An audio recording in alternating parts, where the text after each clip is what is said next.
ஒரு மகிழ்ச்சியான செய்தி. இதயம் நல்லெண்ணெயின் விலை லிட்டருக்கு ரூபாய் 105 குறைஞ்சிருக்கு. செப்டம்பர் 2023ல 1 லிட்டர் இதயம் நல்லெண்ணெயின் அதிகபட்ச விலை ரூபாய் 503. ஆனா இப்ப 1 லிட்டர் இதயம் நல்லெண்ணெயின் விலை ரூபாய் 398 மட்டும்தான் தமிழ்நாட்டுல. அப்ப இனிமே எல்லாரும் இதயம் நல்லெண்ணெய் வாங்கலாம் இல்ல? அதாவது மொழி பிரச்சனையை மையப்படுத்தி மத்திய அரசு அழுத்தம் கொடுத்தால் தமிழ்நாட்டில் பல புதிய பிரச்சனைகள் உருவாகும். இது அண்ணா காலத்திலிருந்து பெரிய போராட்டமாக உருவெடுக்கப்பட்டு ஜவஹர்லால் நேருவால் பார்லிமெண்ட்டில் கொடுக்கப்பட்ட உறுதிமொழியின் அடிப்படையில் இருமொழி கொள்கை தான் தமிழகத்தினுடைய உயிர் நாடி. விருப்பப்படுவர்கள் வேறு மொழியை மூன்றாவது மொழியாக நாலாவது மொழியை படித்துக் கொள்ளலாம். இதில் மாற்று கருத்தை மத்திய அரசு திணித்தால் தமிழ்நாட்டில் அனைத்து கட்சியும் எதிர்க்கும், திராவிட கட்சிகள் எதிர்க்கும். அனைத்து அண்ணா திராவிட முன்னேற்ற கழகத்தின் சார்பாக பொதுச்செயலாளர் எடப்பாடியார் தெளிவான அறிக்கை விட்டிருக்கின்றார். புரட்சித் தலைவர் எம்ஜிஆர் காலத்திலிருந்து, புரட்சித் தலைவர் அம்மாவுடைய காலத்திலிருந்து இன்றைய பொதுச்செயலர் எடப்பாடியார் காலம் வரை எங்களுடைய கொள்கை இருமொழி கொள்கை தான். தேவைப்படுகிறவர் மூன்றாவது மொழியை படிக்கலாம். திணிப்பு என்பது இருக்கப்படாது. சார், வழக்கத்தில் இருக்கிறது ஏன் பழக்கத்தில் இருக்கிறது ஏன் மாற்றணும்?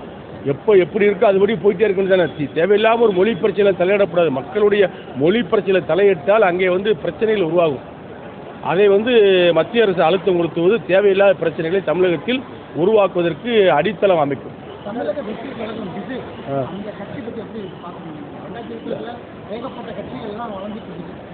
எந்த கட்சி வளர்ந்தாலும் அண்ணா திராவிட முன்னேற்ற கழகத்தையும் திமுகவுக்கும் தனிப்பெரும்பான்மை கிராமப்புறங்கள் இருக்கு. அனைத்து இந்த அண்ணா திராவிட முன்னேற்ற கழகத்தை எதிர்க்கின்ற தகுதி திமுகவுக்கு உண்டு. திமுகவை எதிர்க்கின்ற தகுதியோ திமுகவை வீழ்த்துகின்ற தகுதியோ அனைத்து இந்த அண்ணா திராவிட முன்னேற்ற கழகத்தான் உண்டு. அண்ணா திமுக பொதுச்செயலாளர் எடப்பாடி உண்டு. மற்ற கட்சிகள் வரலாம். அதனுடைய வரலாறுகளை, வாழ்க்கை நெறிமுறைகளை, அவருடைய வளர்ச்சிகளை சில தேர்தல்கள் சந்தித்த பின்பு தான் தெரியும்.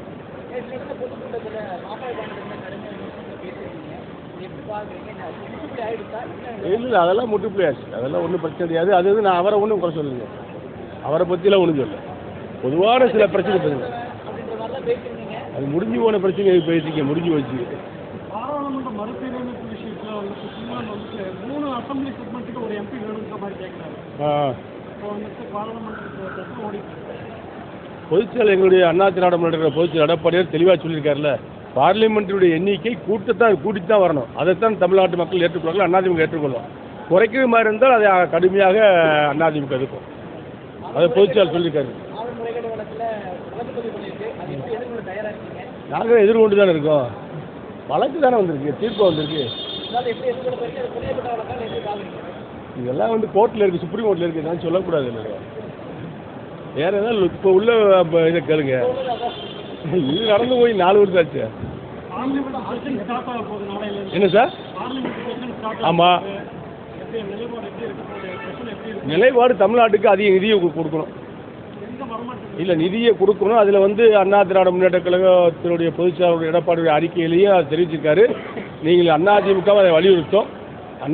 தமிழகம் எல்லா மாநிலங்களுக்கும் கொடுக்கின்ற சம அளவை தமிழ்நாட்டுக்கும் மத்திய அரசு ஒதுக்க வேண்டும். அதிலே அதிமுக நிலைப்பாடு ஒரே நிலைப்பாடு.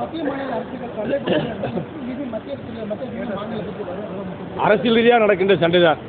அதுக்காக நிதியை கொடுப்பதில் சண்டை போட்டால் வாங்க முடியும்? இங்கேருந்து ஜிஎஸ்டி வரி போகுது, அவர்கள் வரியை வாங்குறாங்க, அதை திருப்பி கொடுக்கணும்ல.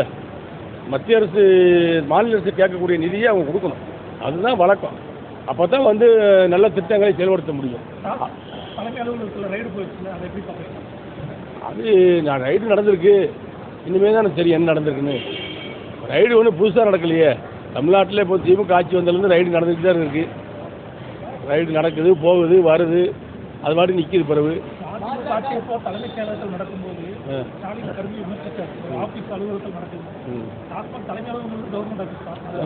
நீங்கள் எப்போயும் அவர் எதிர்கட்சியில் இன்றைய முதலமைச்சர் ஸ்டாலின் எதிர்கட்சியாக இருக்கும்போது ஒன்று சொல்லுவார், ஆளுங்கட்சி ஆன உடனே ஒன்று சொல்லுவார்.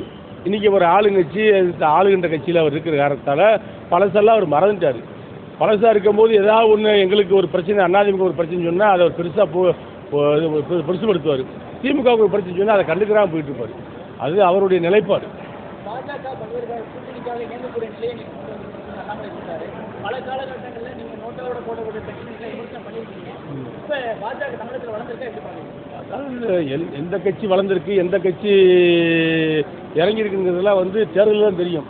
அண்ணா திராவிட முன்னேற்ற கழகத்துக்குன்னு தமிழ்நாடு முழுக்க தமிழர்கள் வாழுகின்ற பகுதியெல்லாம் கிளை கழகங்கள், கரவேட்டி கட்டிய கட்சிக்காரர்கள், பொதுமக்கள் மத்தியிலே ஏகோபோக ஆதரவு இருக்கிறது. இன்றைக்கு திமுக ஆட்சி மீது உள்ள வெறுப்பு அண்ணா திமுக மீது வெளிப்படைத்தன்மையாக ஆதரவு கொடுக்கிறார்கள். ஆகவே மற்ற கட்சிகளை பற்றி பேச வேண்டியது கூட்டணியை பற்றியோ யாரோட கூட்டணி என்பதை பற்றி அந்த முடிவுகளை பொதுச்செயலாளர் எடப்பாடி எடுப்பார்.